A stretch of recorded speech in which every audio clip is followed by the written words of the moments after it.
Hey, sexy people, you are listening to the Living Better podcast, the podcast aimed at improving your life with tips, tricks, interviews, and much more. I am your host, Matt, and with my wife, Jodi, we will share a life experience and dig up the best information we can find on improving your day-to-day life. So let's get right into it, and as usual, thanks for listening. Good evening, everyone, and welcome to the Living Better podcast, episode 10. And tonight I wanted to take a little moment to talk to you about, three things: racing thoughts, emotions, and meditation. So I was listening to a podcast the other day, and they were talking about different techniques to control your racing thoughts, especially at night.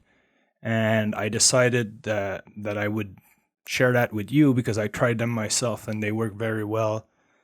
So what I wanted to talk to you about today in terms of racing thoughts, we all had those moments when we go to bed at night and our head just keeps spinning and spinning. And one way to deal with that, there's actually two methods that works very well. So the first one is that you kind of have a dialogue with yourself. Let me explain it a little better. So let's say that you're thinking about a project that you have to finish for the next day or 2 days or even next week. And that project keeps coming back in your mind because it's unfinished.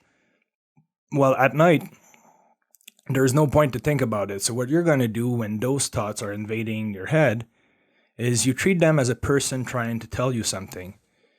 So you're going to say, this is a conversation you have in your head. So you're going to say, hey, what's going on with what you're trying to bring up? And thank you for that. You're trying to make me realize that I have an unfinished project. And what would you like to do about it? So what you do is you negotiate a certain amount of time that you're going to talk about that subject with your own self. And what that does, it's you're actually answering that thought in your mind with yourself. It's kind of silly when you say it like that, but it works very well. So if you have more than one thought, it's like three different persons. So you're going to go with the first thought, which is the first person. You're going to say, okay, well, how much time do you need to address this issue with me? I'll give you a minute. So you're going to take 1 minute to talk to yourself about that issue. So you're going to negotiate and say, okay, well, that project at the moment, I need to go to bed. So what would you say if tomorrow morning I spend an hour on finishing that task? And then you answer to yourself, well, yeah, sure, okay, that works. And if there's a to-do list that you want to write down, so you write the to-do list. Because if you try to avoid thoughts, it never works out. They're going to come back in your head and you're going to fight all night trying to get them out of your head. So you have to address them separately as a different person. Another example, let's say you had a fight with your girlfriend or your man, your husband. That fight, when it's going to come back, you're going to realize that you acted inappropriately or whatnot. So what you want to do is you want to acknowledge that like a second person. Well, thank you for bringing that thought in my head. You made me realize that I did something bad. At the moment, I cannot do anything about it. So what would you say if tomorrow I call my girlfriend, or I write her a letter, or I address that issue to say sorry? And then you answer yourself saying, yeah, that works. Okay, well, are you done with this? Do we need to talk about it? And then your thought, which is the second person, like I told you, will say, no, okay, that's done. So when you do that, you settled your mind that you've dealt with those ideas and those thoughts, so then they go away. And I've tried it for myself on different occasions, and it really works. As silly as it is, you treat it like a person trying to address an issue.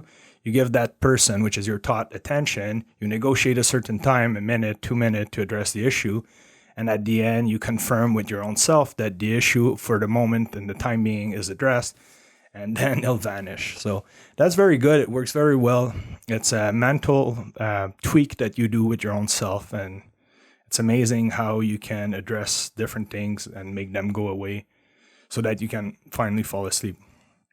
The other technique is a technique you probably heard about counting sheep. So you go one sheep jumping the fence, two sheep.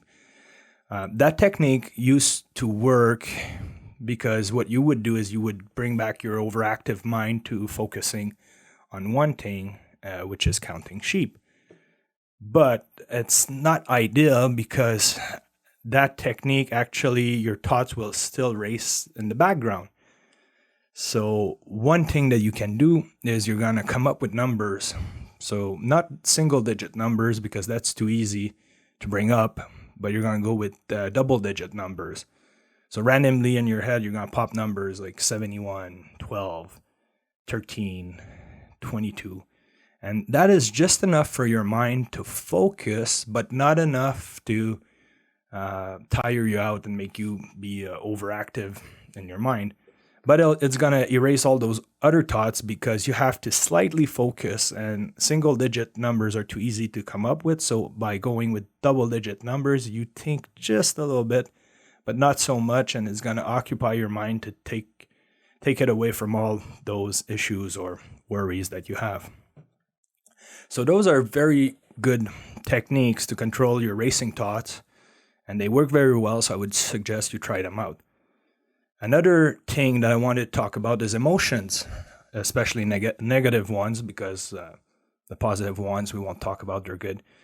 So one thing that we usually do, emotions comes from the brain. It's a chemical reaction, and if you associate with your emotions, it changes your whole being. And the first thing that you should know is that we all go through different emotions every day. And knowing that emotions are temporary and they're going to fade away is the best thing you can do. Because when you're going to be facing anger or maybe a slight depression or even fear or you're deceived or whatnot, you got to understand that those emotions won't be there forever. They're going to pass and they're going to go away. But for the time being that those emotions are present, they seem like real. And the trick that I've found that works best for me is to not associate with those emotions. So instead of saying I'm sad, I will go by saying I'm experiencing feelings of sadness, and they're going to go away, and it's okay.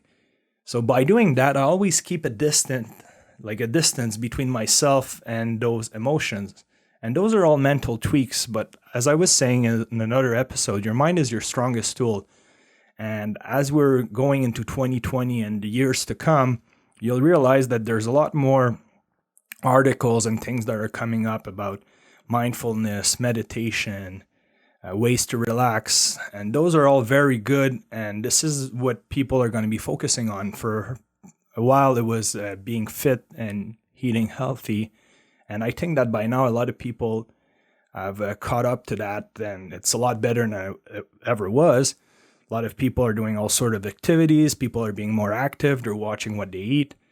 But nowadays, what I would suggest is to focus on your mind. So try to be the master of your mind as much as you can.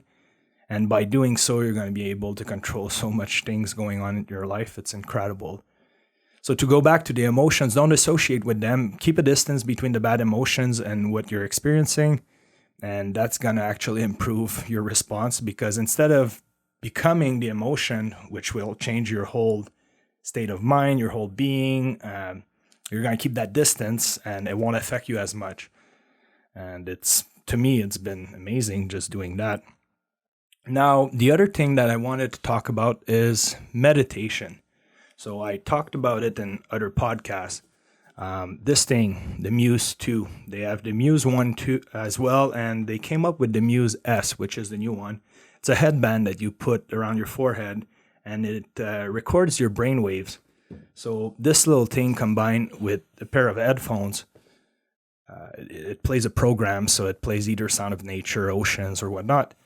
And as your thoughts are racing, the sound will amplify, and what that does is it indicates to you that you're thinking too much.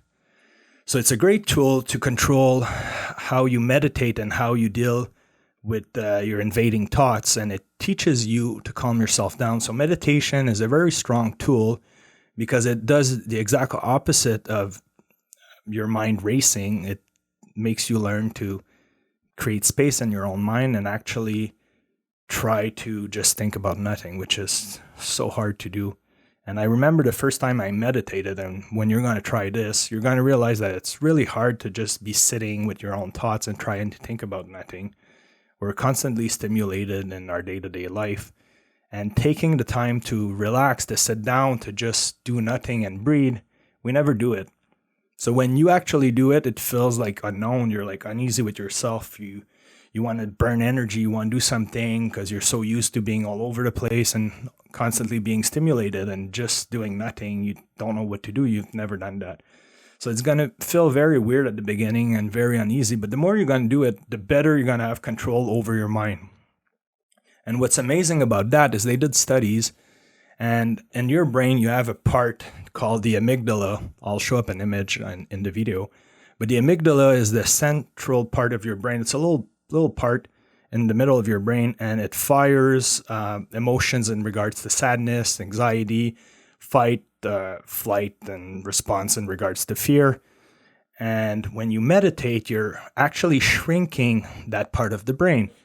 And even the connection that goes to that single part of the brain lessens. So you have less connection to that part, which is the negative part. It's the part that you want to have control over, and that makes people go through all sort of bad emotions and anxiety and stress in their day-to-day life. So if you can shrink that part of your brain with constant meditation and actually disconnect or lessen the connection between the other part of your brain and that central part called the amygdala, you're going to be able to have a calmer response to every stressors in your life. You're going to be able to have controls over your emotions and the way you react to stress. And it's going to be amazing. There was actually a monk, and I don't know in what part of the world. I'd have to get the story again. But he was so good with meditation that at some point people were protesting against the government, and he sat down in the middle of the street and light himself up on fire. And I'll find a picture. I'll put it up on the video.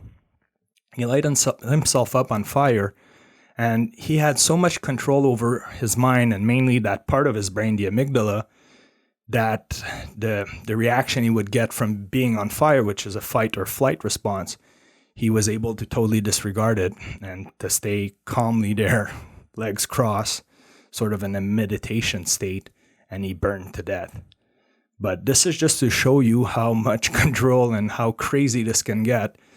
And if you integrate that in your day-to-day routine and in your practice, you're going to be able to change your life in a very positive way. I actually started meditating this year, and I've been implementing it ever since as a part of my daily routine, especially in the morning. It's one of the first things I do. I sit down and I meditate for 10, 15, 20 minutes, depending. I have my coffee, and then I'm ready for the day.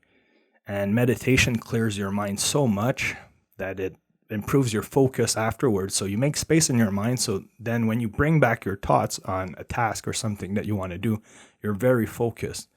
And you'll notice that a lot of athletes, a lot of top performers in the world, even like crazy business owners that deal with a lot of stress, they meditate. So this is something that they found out. It's kind of a secret tool. A lot of people don't know about it.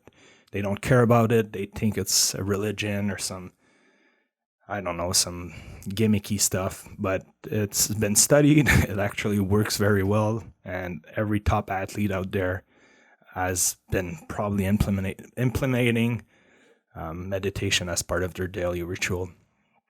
I even saw it was a rock climbing documentary, and the girl names was Margot, and she was climbing those big mountains, and before climbing the mountain, she would meditate. Every single time she would sit down, meditate, clear her mind, and then focus. And she's one of the best in the world, and she climbed some crazy mountains that not a lot of people did.